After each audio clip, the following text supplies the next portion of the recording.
A social audit is a tool that speaks to, it's led by the community. The decisions are not coming from from the top to down. It's a decision that are coming from down to up. A social audit is an audit that is taken up by communities on services that have either been provided by government or their local municipality. It's not only about the scale of the people that we've reached, but the meaningful impact that has connected these people. This film shows how social audits have grown and how innovations have helped with this growth.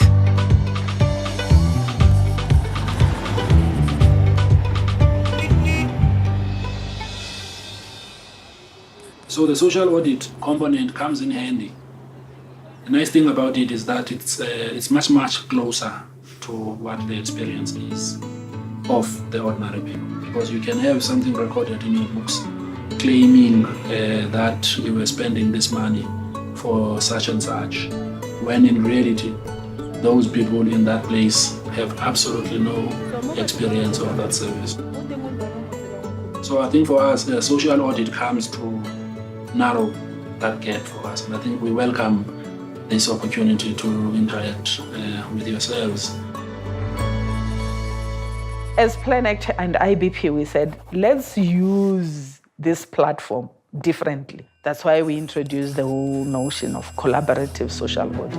We did a social audit in Wattville, and the project was a success because we were able to engage with the municipal officials, and there were some undertakings that were done. Some of the leaders and the community members took the lessons out of the social audit and applied in some of the problems they were facing.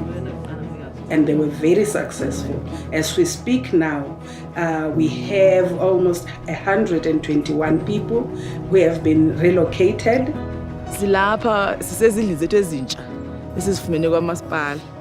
So sisifumene ngoba si-athende i-social audit, basifundisa uba xa nifuna amalungelo wenu ningena kweyiphi iminyango. Yingako ke silapha. After the success of the Wattville social audit, the social audit network decided that it is best to scale up this type of social audit to 10 more communities for more evidence. We then decided, together with the municipality, to collaborate further and do more social audits. If we can connect communities around a single issue, it will be a lot more powerful. It would be a group of people from a range of communities saying this is a challenge for all of us. The scale that we are talking about was not just about numbers, but it was about bringing people with shared vision, with common challenges, and with common understanding that they have to stand up and do something about this issue. I'm talking on behalf of Egoruleni. I really appreciate what this social audit has done for me, because I've added all the input for the next coming tender documents.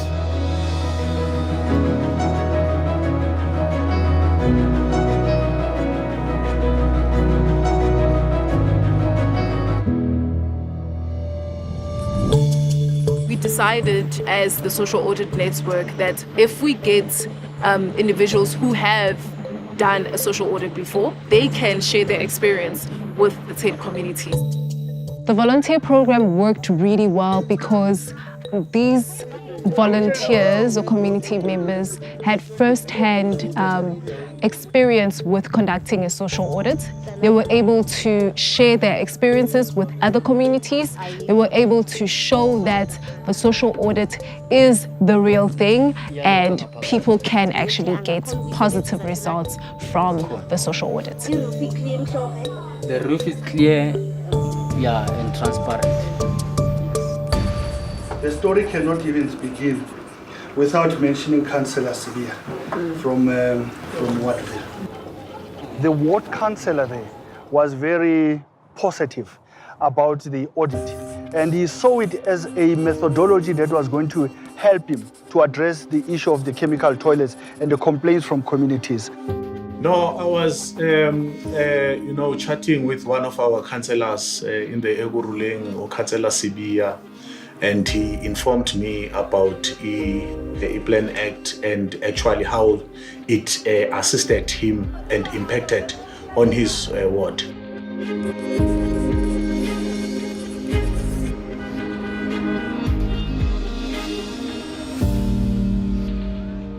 We went to Johannesburg Water because we wanted to find a solution, an everlasting solution to the problem of sanitation. And the exciting thing that happened was the managing director called on us and accepted our request to have a meeting. After that meeting came out the positive results. That's when we knew how powerful this tool is. But it was an experience for us. We were given these tender documents. We were seeing these tender documents for the first time.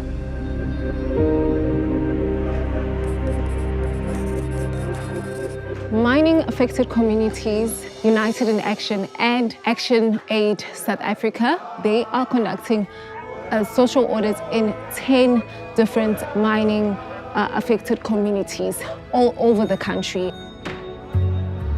We were able to focus on the social and labor plan, or an SLP. It's a list of legally binding commitments where mining companies promise to government that this is how they will contribute towards the social upliftment of that community.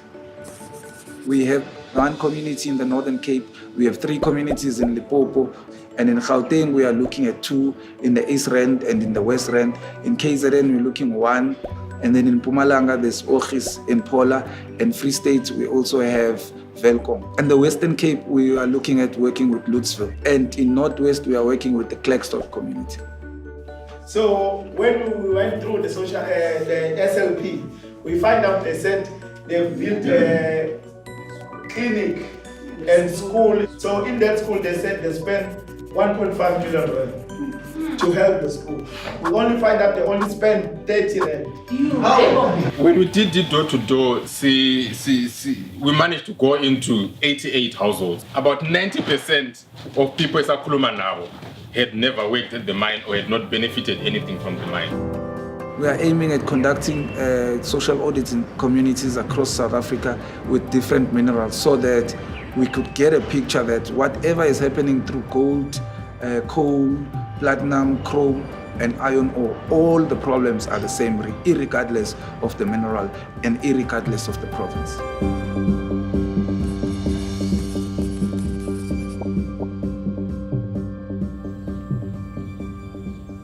There was a social audit in the Glenmore community. What made this really special is they conducted a social audit focusing on permanent infrastructure.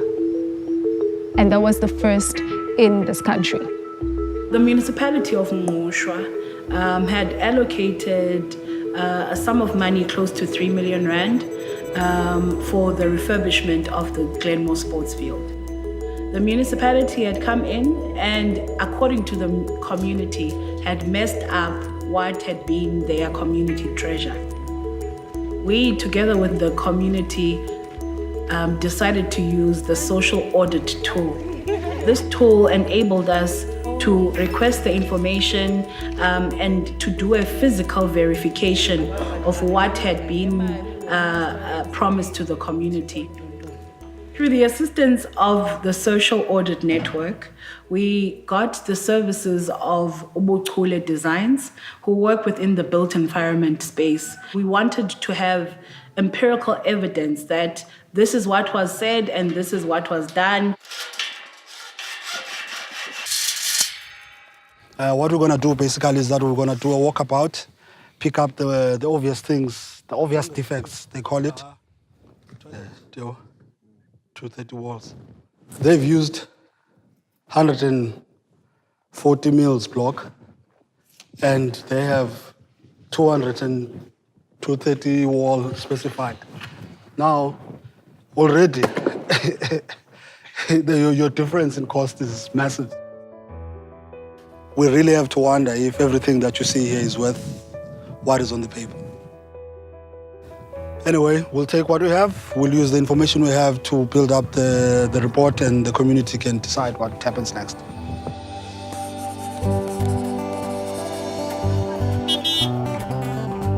And the mina ndingubukeka ngiseza kuqhubeka ngisize ezinye izikwata camp ngizisize nge-social audit. My plea to other communities is that let them use this social audit tool so that they can fast track, the service delivery issues.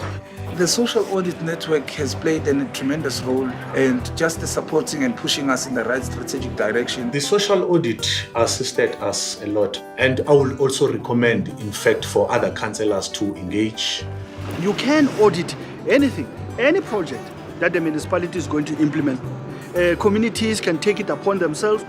We are going to leave a skill and knowledge in communities. It also reflects on the gap and the wider gap that is there between what an auditor is concluding and what the ordinary citizen is experiencing. So the point I'm making is, yes, insofar as the planning of our audits is concerned, there's no doubt huge opportunity for us to venture into this relationship.